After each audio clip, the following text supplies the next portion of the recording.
Okay, I'm just going to make a series of very quick videos to explain the steps that we took in today's Udutu training. Okay, so the first step is that we're going to log into the Udutu site, which is at www.myudutu.com. Your username is your first initial and your surname, all in lowercase, and your password is Udutu01. Okay, now if we go to site, I'll log in. And we come to the create screen, where is essentially a library of all your existing courses. If you want to create a new course, you just simply type in the name here, name, and click on create new course. But for today, what we're going to do is the first step in our course is to clone a course, so make a copy essentially.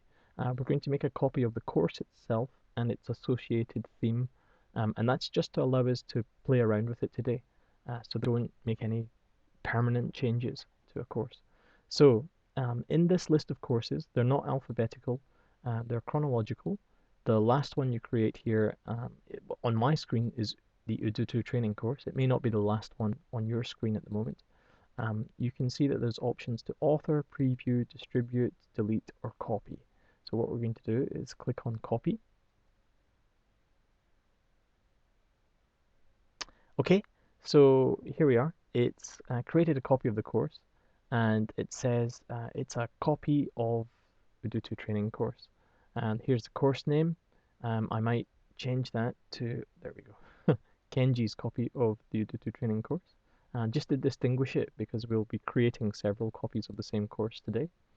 What I need to do is now save that,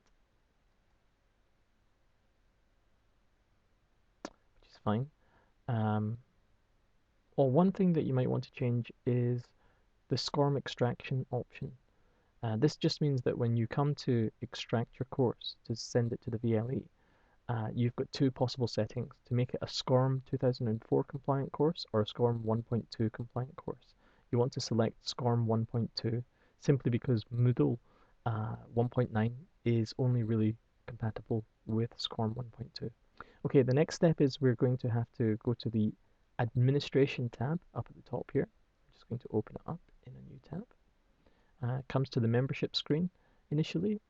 Just for future reference, you can see the User Administration tab is where you would change your password. You have full admin control when you come into this area, so you can actually create new accounts and delete accounts too. But the one we're looking for is Theme Builder. This lists all of the current themes that are within Udutu. If you scroll down this right-hand box here, you'll see all the ones that are currently associated with courses. TTT, this one here, is the one that is currently associated with the training course. So what I'm going to do is I want to clone that. So I come to this drop-down list, come down to the bottom, again they're listed chronologically, select TTT, and I'm going to clone this theme because you're going to make some changes to it. Now this comes to the theme editing screen. We'll be coming back to this later, but you've got something called TTT copy. Again, I'm just going to call it Kenji's copy, and I'm going to save that. There we go. Now we'll be coming back to this screen later, but if I flick back to my main Udutu screen, now here, my course name, I want to just come down here to where it says theme, theme. What I want to do is select the theme that I've just cloned. So if I go down to the bottom, I've got, oh, in fact, I don't have it. It's because I need to refresh this screen, which is a different button on your Internet Explorer, I guess. Here we go, theme again, click, if I go down, oh, there we go, TTT Kenji's copy. So that's the theme I want. Again, SCORM 1.2, oh, I haven't saved it before. The name's changed, and I just save, okay. And that's us created a course, brilliant. A new copy that we can play around with in the training.